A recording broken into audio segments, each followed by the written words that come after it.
Olá, bem-vindo a todos. Eu sou a Sueli Cobucci, instrutora da Conexões.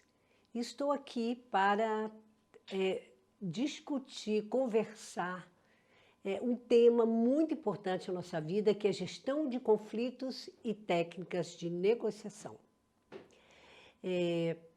Nós vamos dividir esse vídeo em algumas partes, e cada um complementa um pouco do assunto, né? Que, por sinal, é bastante interessante, mas é muito presente na nossa vida.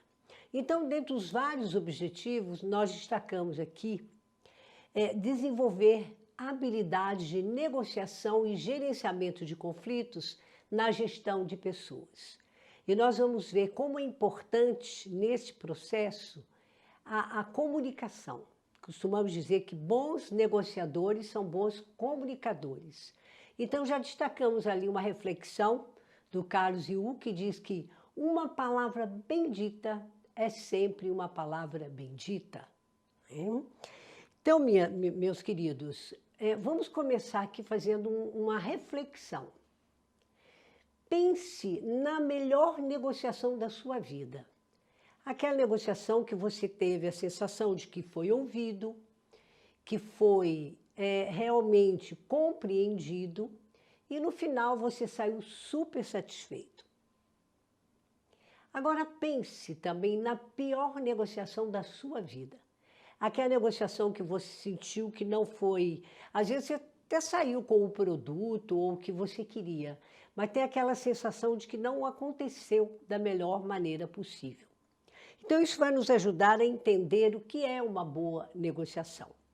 Então, nesse pano de fundo, nós perguntamos aqui, quem é casado aqui há mais de 5 anos? Quem tem um namorado, uma namorada, há mais de 3 anos? Quem tem um relacionamento de mais ou menos 10 anos? De qualquer natureza, amizade, casamento homem e mulher. Por que durou tanto? O que concorreu para isso? O que faz com que as pessoas consigam parcerias que duram, às vezes, uma vida de convivência e de relacionamento? O que contribuiu? Alguns fatores nós gostaríamos de destacar aqui para o sucesso no casamento, na parceria. Por exemplo, valores homogêneos e compartilhados, valores comuns, respeito e admiração, compreensão e consenso em relação ao futuro. Tem uma visão mais de longo prazo. Relação dependente de pessoas independentes. Reforço positivo mútuo. Crescimento de vida homogêneo. Aproveitamento intenso do tesão e da paixão. Alta dose de tolerância, paciência e, principalmente, amor, leveza, bom humor e carinho. São fatores de sucesso num bom casamento, numa boa parceria. Então, nós vamos fazer agora uma rápida leitura do mundo à nossa volta. Então, que mundo é esse que nós estamos vivendo? Então, é um mundo... Dizem que é um mundo novo, um novo normal, um novo anormal, esse cenário atual. Mas o que poderíamos dizer sobre esse novo mundo? É um mundo de rápidas, constantes e velozes transformações. E também muitas incertezas, o que gera uma certa angústia em relação ao que vem pela frente. Mas é bom a gente pensar o seguinte, se o mundo muda e muda muito rápido, e a mudança faz parte do nosso ambiente de trabalho, nosso dia a dia, já temos aqui um primeiro ponto de conflito entre as pessoas, que é a questão da mudança. Ninguém encara a mudança da mesma forma, ninguém aceita a mudança do mesmo jeito. Então, mudanças que às vezes vêm para beneficiar, elas simplesmente podem representar uma reação contrária à mudança. Eu me lembro quando saiu no Poder Judiciário o PJE, Processos Eletrônicos Judiciários. O que a gente percebia? algo que veio para somar, para facilitar. Mesmo assim, houve muita resistência quando a nova sistemática foi implantada. Pessoas preferiam as pastas, preferiam todo aquele cheiro de ácaro, alergia, mas não queriam aprender o novo. Então, muitas pessoas, claro, aceitaram, adotaram, mas outras não. Outras simplesmente recusaram, não é, a mudança, justamente porque era algo novo. Então, muitas vezes, nos ambientes de trabalho, lidar com essa diversidade, com essa maneira diferente de reagir às coisas, aos fatos, é um grande desafio. E é o que nós vamos falar aqui, né? Porque nós vamos falar muito de conflito no ambiente de trabalho. Mas então, se a gente fosse definir o que é conflito, na verdade, a gente poderia pensar violência, mas, afinal de contas, o que é conflito? Então, trouxemos para vocês alguns conceitos, mas lembrando que conflito sempre existiu, desde que o mundo é mundo, desde o início da humanidade, o conflito faz parte da evolução do ser humano. Então, por exemplo, o primeiro conflito que nós temos aqui, o registro, foi entre Caim e Abel, os dois irmãos. E dizem que se o Caim, que matou o irmão Abel, tivesse tido um pouquinho de inteligência emocional, ele não teria resolvido aquela pendência de uma forma tão violenta. Então, o conflito ele tem essa possibilidade de gerar relações de ganha-ganha. É a melhor forma de resultado de conflito, em que as duas partes acomodam as suas diferenças, as suas necessidades e as duas partes ganham no final do processo.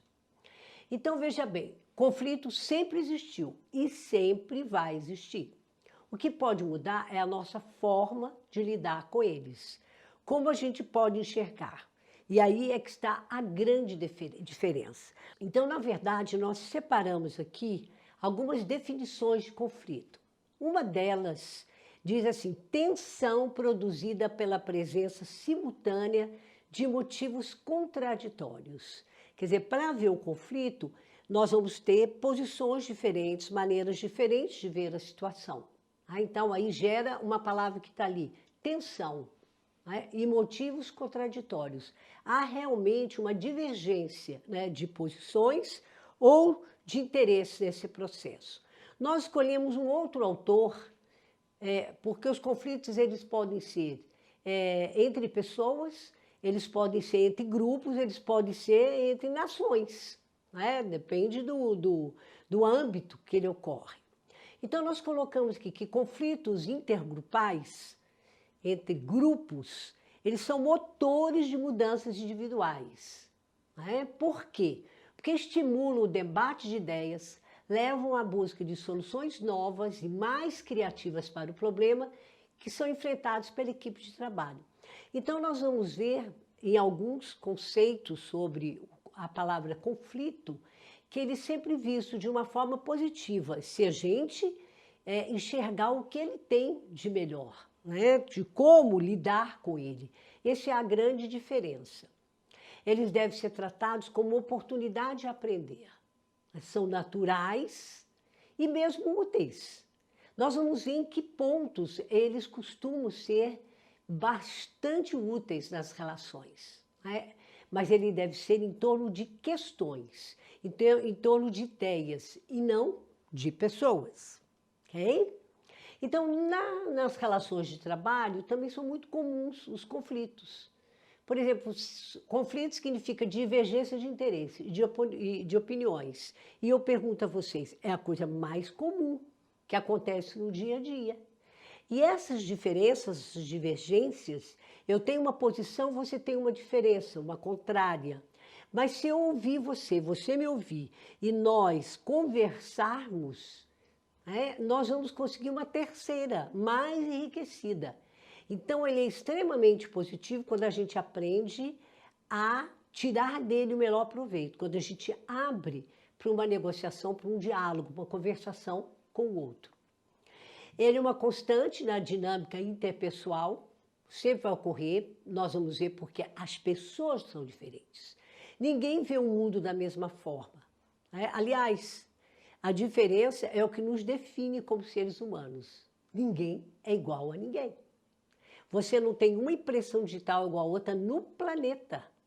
Você não tem uma íris de olho igual a outra. Quer dizer, o ser humano é único. Cada um com suas crenças, seus valores, sua visão de mundo, suas percepções. E colocando essas pessoas para trabalharem juntas, você vai ter sim essa divergência.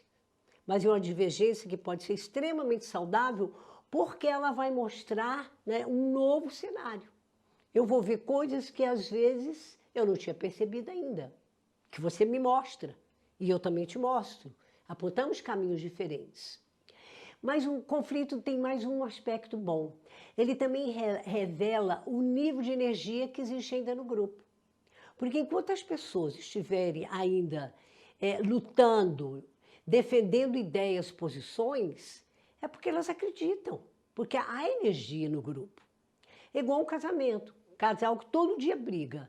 Um belo dia para de brigar, isso é um mau sinal. Quer dizer que jogaram a toalha, não querem mais nem lutar pelo que estão fazendo, que estão construindo. Então, ele tem esse lado extremamente positivo. Ele rompe com o equilíbrio da rotina, porque ele mobiliza a energia latente na equipe. O ser humano tem essa capacidade. Desafia a acomodação das ideias, das posições, a rigidez. Levanta muitas vezes problemas que estão escondidos. É como se fosse um iceberg. Às vezes você está vendo a pontinha, né, mas não está vendo o que está submerso. Então, o conflito faz com que alguns problemas que estão lá embaixo, submersos, eles venham à tona. E aí a gente tem condições de resolvê-los, porque conhecendo a gente tem como resolver. Bem, e aguça a percepção e o raciocínio. Quando eles são bem geridos, né, eles trazem tudo isso de positivo. Mal gerenciados, eles podem ter consequências destruidoras numa equipe, por exemplo, de trabalho. Porque as pessoas sentem que seus esforços foram bloqueados, elas ficam frustradas, agressivas, tensas, né? E isso pode refletir, claro, consequentemente, no desempenho funcional, no desempenho da equipe. Então, aquela energia que é emanada de um conflito mal resolvido poderia ser canalizada de uma forma positiva para o trabalho. Então, o grupo, quando ele está nessa situação de defensiva, né, de um conflito mal gerido, ele pode realmente decidir não cooperar, né, não ajuda na troca de ideias, de experiências, o que dificulta muito o alcance dos objetivos organizacionais, porque impacta diretamente na produtividade. As pessoas desviam, quando devia estar todo mundo somando, para encontrar os melhores caminhos, as melhores soluções, elas começam a ter atritos e a duelar entre elas. Isso é um desgaste incrível de energia e de motivação. Então, nós podemos dizer que os conflitos são tidos como funcionais ou disfuncionais. O que determina uma coisa e a outra? Então, na verdade, os conflitos, eles são chamados de construtivos ou funcionais quando eles ajudam, né, a melhorar o desempenho da equipe, quando apoiam nas metas, quando realmente ali é uma divergência de ideias e não de pessoas. Mas o conflito é considerado disfuncional ou destrutivo quando ele atrapalha o desempenho da equipe. Então, o que a gente poderia definir? O que é um conflito? Construtivo ou negativo? É o impacto que ele pode causar no desempenho da equipe. Isso aí que vai determinar se ele vai ser destrutivo ou construtivo. Bem, alguns aspectos positivos do conflito, para a gente entender como é que ele acontece no dia a dia, ele pode revelar novos aspectos de uma questão. Por exemplo, às vezes eu estou tendo uma visão parcial, né? Mas se eu sento com você para dialogar, para trocar ideias, eu vou ampliar a minha percepção. Então, é extremamente positivo, porque eu vou ter uma visão mais ampla das coisas. Ele também pode melhorar a comunicação, né, a longo prazo, porque as pessoas que estão envolvidas vão aprender a dialogar e trocar ideias. Também nos permite encontrar solução de um problema. Olha o brainstorm. Brainstorm é quando várias ideias, vindo de várias cabeças, se debruçam para encontrar a melhor ideia. Não é? Também tem um aspecto positivo de extravasar emoções reprimidas, porque dá vazão, né? A coisa vem à tona, a coisa se resolve, porque é conversada. Né? E estimula os envolvidos a ampliar seu potencial e mostrar também as suas capacidades, porque é uma observação ali, uma oportunidade de mostrar, né, o seu entendimento e a sua capacidade de solucionar questões de dia a dia ou questões, problemas, né, do cotidiano, somente no ambiente de trabalho. Bem, mas ele é negativo ou se torna negativo quando leva as pessoas a desviarem de questões importantes, e as pessoas ficam frustradas, insatisfeitas, não querem cooperar e apáticas. Então, há uma perda muito grande de energia e um desgaste muito grande, e o maior desperdício que nós podemos ter é o desperdício de pessoas. Pessoas que têm um potencial enorme, mas que ficam extremamente à margem, apáticas, sem nenhuma vontade de participar do processo.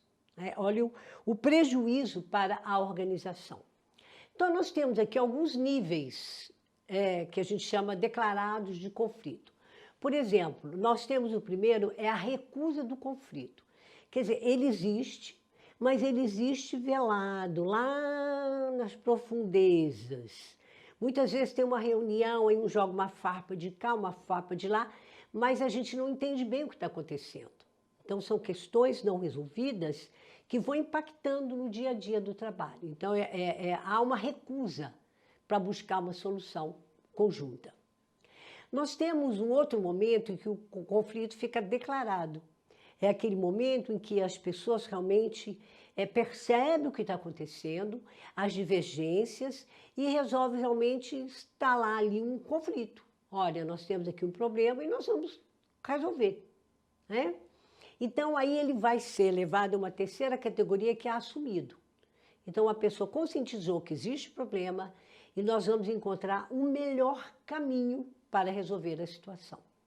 Quer dizer, nesse momento, é muito importante os dois lados, sejam de equipes ou de pessoas, estejam envolvidos na busca das melhores soluções. Diríamos que é uma relação mais madura, né? Bem, e para desenvolver competências e habilidades na gestão de conflitos, nós vamos citar alguns pontos importantíssimos.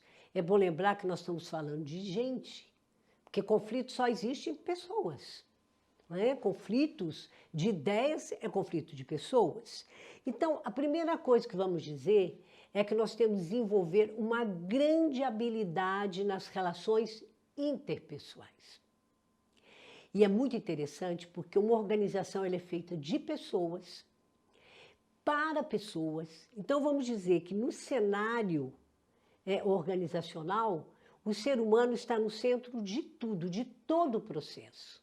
Então, aprender a lidar com as pessoas vai gerar um ganho enorme para qualquer organização.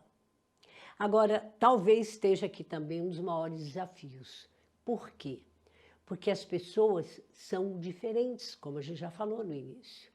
As pessoas têm percepções diferentes, valores diferentes, personalidades diferentes, tiveram uma educação diferente. Às vezes nasce num país com uma cultura diferente. Então, nós somos, na verdade, únicos nesse mundo. E essas pessoas têm que aprender a relacionar, até porque ninguém é feliz sozinho. Nós só nos realizamos, nós só nos complementamos na convivência com outro ser humano. Então, e precisamos ter muita habilidade para lidar com as diferenças. Quer dizer, isso tem até uma pequena história que eu acho muito interessante, porque ela exemplifica bem, né? Então, existia no país aí uma manada de porcos-espinhos. O que o porco-espinho tem vamos dizer assim, de peculiaridade? Muitos espinhos. Então, esses porcos tentavam se aproximar uns dos outros para que eles conseguissem se aquecer, porque era um lugar muito frio. E todas as vezes que eles chegavam perto um do outro, espinho tocava espinho, eles sentiam dor e se afastavam. Aí foram cada vez intensificando ainda mais os dias frios, as noites frias, e eles começaram a perceber que todas as vezes que eles se aproximavam do outro, espinho tocava espinho, sentiu dor e se afastava. E foi aí que eles descobriram que muitos porcos estavam morrendo no bando, que eles teriam que encontrar uma forma de chegar perto um do outro, de se aquecer e de sobreviver. Foi então que eles descobriram que se eles chegassem perto do outro de forma que espinho não tocasse espinho, mas que espinho encaixasse em espinho. E foi assim que eles conseguiram se aproximar, relacionar, se aquecer e sobreviver. Talvez esteja aqui na lição dos porcos a grande lição da arte do conviver. Né? Essa coisa de perceber que nós temos nossos espinhos e o outro também. Quer dizer, eu tenho meus defeitos e você tem os seus. Mas se nós procurarmos ter tolerância, respeito, aceitar, entender, né, e encaixar tudo isso, nós vamos ter lá o melhor das relações humanas.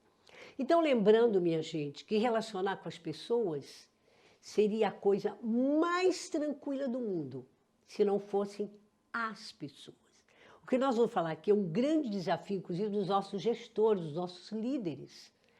Como construir equipes de alto desempenho, pessoas que usam todo o seu potencial, toda a sua energia canalizada para a instituição, para a tarefa que estão desenvolvendo, para o projeto, para a missão que abraçaram. Né? Então, aqui vai ser um grande desafio. Então, como podemos averiguar a sintonia, né, dentro da nossa organização? Primeiro, cada ser humano tem uma percepção. Ninguém percebe, como eu já disse aqui no início, o mundo da mesma forma. Ninguém vê como o outro vê. Cada um tem sua maneira particular, pessoal, de enxergar o mundo. Inclusive, dizem que não existe realidade. Existe realidade que eu percebo. Cada um vê o mundo não como o mundo é, mas como nós somos. Nós só projetamos lá fora o que nós temos aqui dentro. Então, a minha percepção de mundo vai, com certeza, ao encontro dos meus valores, do que eu espero, das minhas expectativas, dos meus sonhos. Então, na verdade, juntar tudo isso numa equipe vai ser desafiador.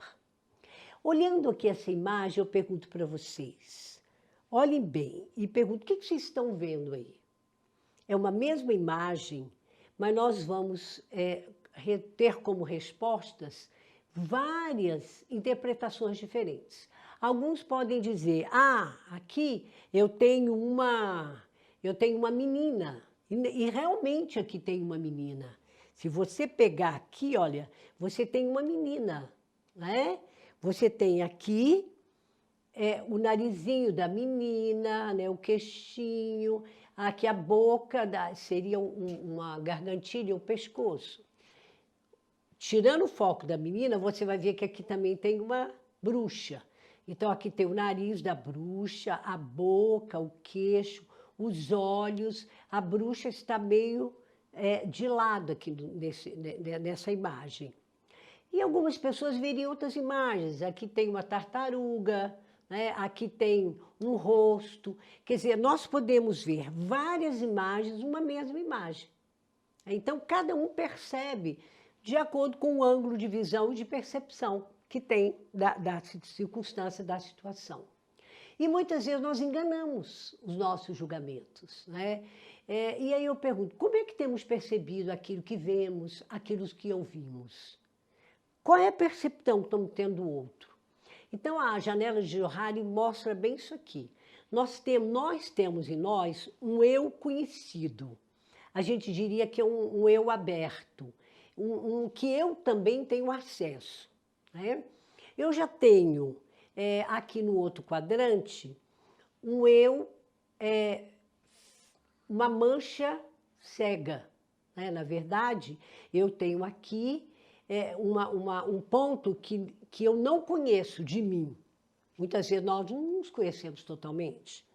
No outro quadrante, eu tenho o que a gente chama um eu secreto.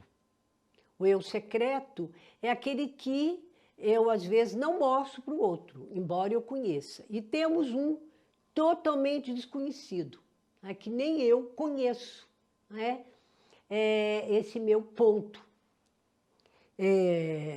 pelo meu olhar. Então, é interessante observar que todo ser humano tem um lado luz, que é o lado mais bonito, que brilha, que vê qualidade nas coisas, né? Mas todo ser humano, e nós nos incluímos nele, temos também um lado sombra, que é um lado que nos impede muitas vezes de ser leves, que julga, que condena, que vinga, que vê defeito em tudo e em todos. Quer dizer, nós temos essa dualidade, porque nós somos um ser ainda em evolução, nós estamos em construção, né? Então, nós temos um lado luz, mas temos também um lado sombra, né? Que na junção com o outro, né, muitas vezes nos revela. O Sartre tem uma frase famosa que diz assim: o inferno são os outros. E eu pergunto a vocês, realmente o inferno são os outros? Quem são os outros? Seu pai, sua mãe, irmãos, colegas de trabalho? Quem é o outro? O outro é o inferno? Então, enquanto nós estivermos enxergando o outro como um inferno, nós vamos relacionar com ele como se ele realmente fosse. E não é. O ser humano se complementa, o ser humano é capaz de amar, o ser humano é capaz de perdoar, o ser humano é capaz de construir. Aliás, só o ser humano é capaz de tudo isso. Então, eu não tenho que chegar ao outro como um inferno. Muitas vezes o inferno somos nós mesmos, que temos uma tremenda dificuldade em lidar com o outro. Eu tenho que enxergar o outro como algo positivo na minha vida, porque é.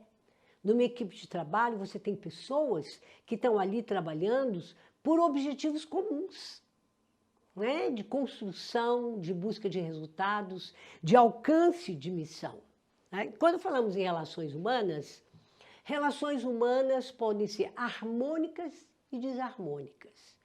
Como assim? A própria natureza nos dá alguns exemplos.